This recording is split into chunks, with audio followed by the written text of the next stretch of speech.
हरे कृष्णा। जगत गुरु शिल प्रभुपाद महाराज की जय।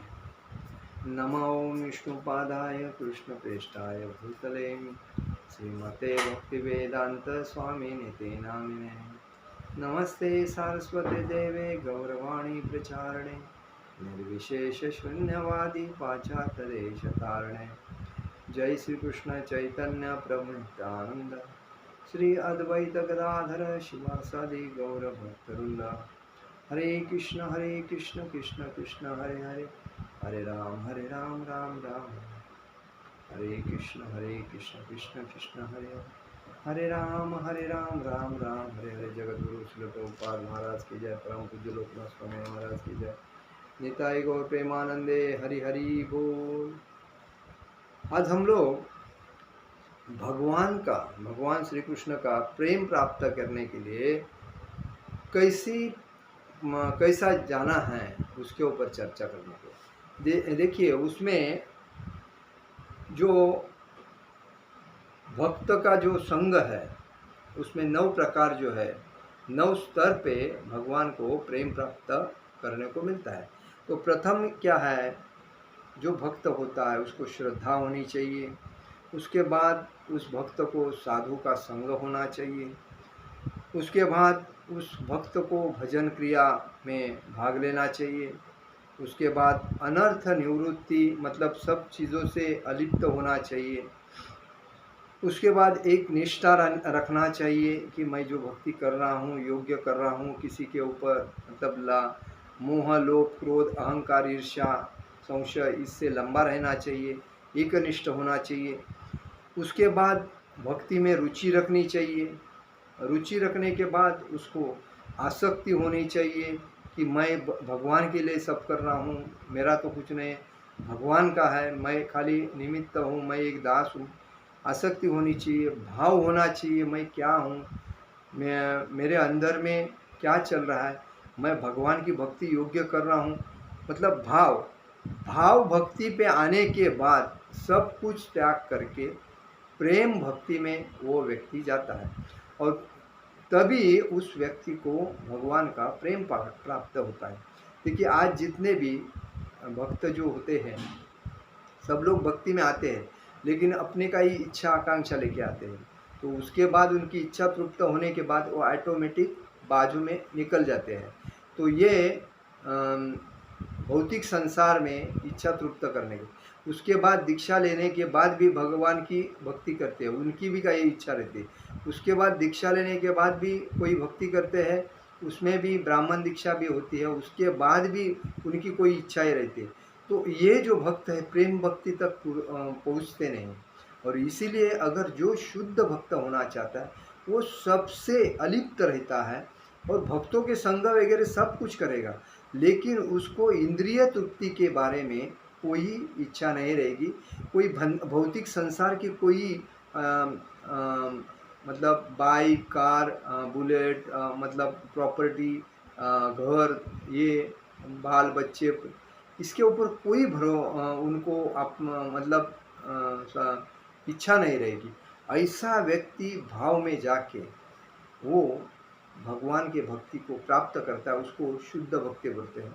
और वही भक्ति रागानुगा भक्ति होती है जो खाली भगवान में एकनिष्ठ होता है, बाकी कोई नहीं, ये बात है। उसके बाद नवविधा जो भक्ति होती है, विधि कैसी होती है नवविधा, तो स्मरण श्रवण करना है, भगवान के लीलाओं का श्रवण करना है, भगवान की कथाओं का श्रवण करना है, भक्तों की कथाओं, उसके बाद जपमाला करना है, मतलब श्रवण स्मरण करना है, उसको याद करना है।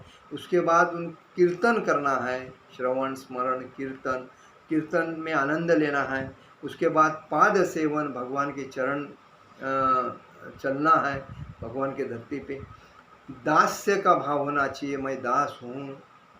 मतलब श्रवण स्मरण कीर्तन पाद सेवन दास्यम साख्य मतलब मित्रत्वा भगवान के साथ होनी चाहिए।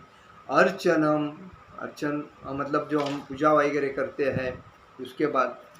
और दूसरी बात वंदनम, भगवान को दंडवत साष्टांग नमस्कार करना चाहिए।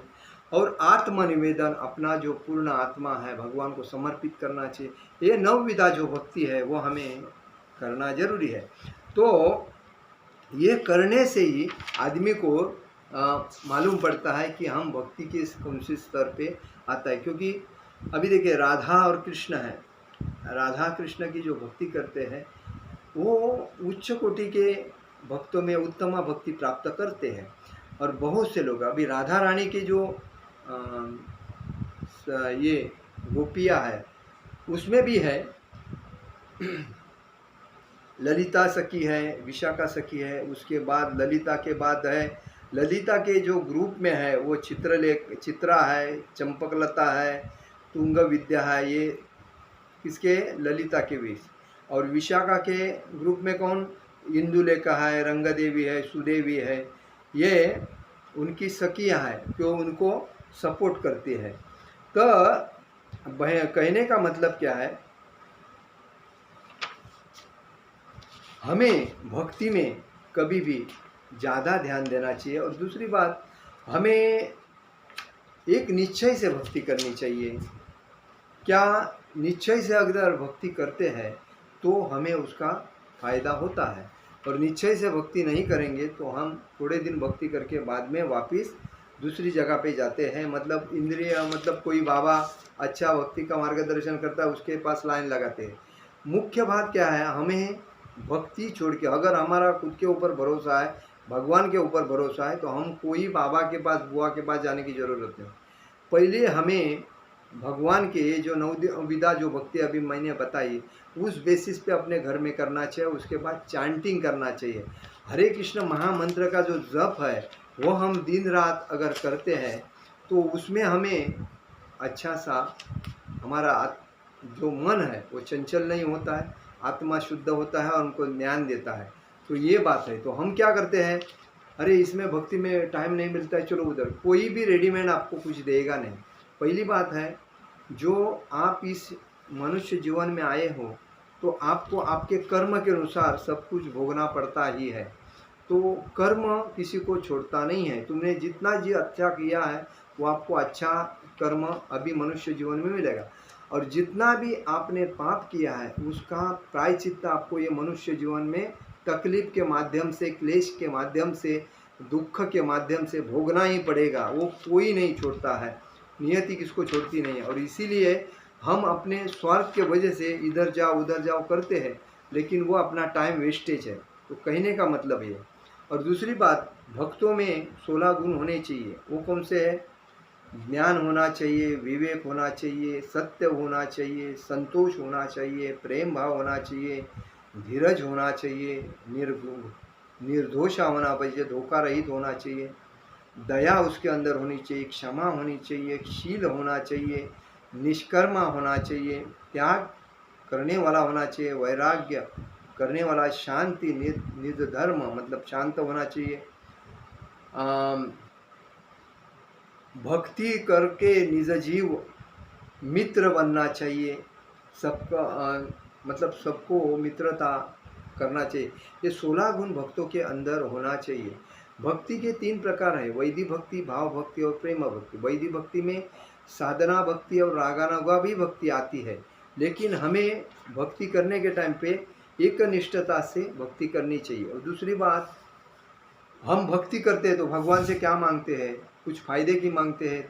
जो भक्त होता है वो हमेशा, जैसा कि राम, सीता, राम, लक्ष्मण, हनुमान हम लोग बात करते हैं, लेकिन हनुमान जी ने राम जी के पास खाली सेवा भाव मांगा, मतलब सेवक का भाव, उसने कोई मांगा नहीं। अभी भगवान बोलते हैं कि भक्तों को आपको जो चाहिए वो मांग सकते हो। उसमें क्या है, 5 प्रकार है उसमें।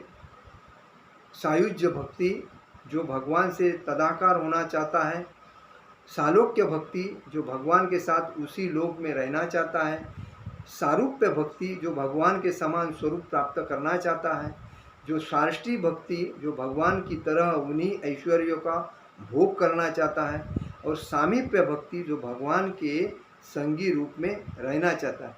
ये 5 प्रकार के जो क्या होते हैं, लक्षण होते हैं मुक्ति के, जो भक्ति करने के बाद मुक्त होने के जो लक्षण है। लेकिन जो भक्त होता है वो कभी भगवान से कोई अपेक्षा नहीं करता है। जैसा प्रहलाद महाराज ने भगवान नरसिंह से कोई अपेक्षा नहीं की, खाली जब जब उन्होंने बताया नरसिंह भगवान ने कुछ मांगो, तभी उन्होंने खाली कहा कि मेरे पिताजी असुर थे, इतने पाप किए हैं, इतने तीनों लोकों में हाहाकार मचाया, तो उनको आपके धाम में ले लो, यही उन्होंने मांगा, बाकी कुछ नहीं मांगा।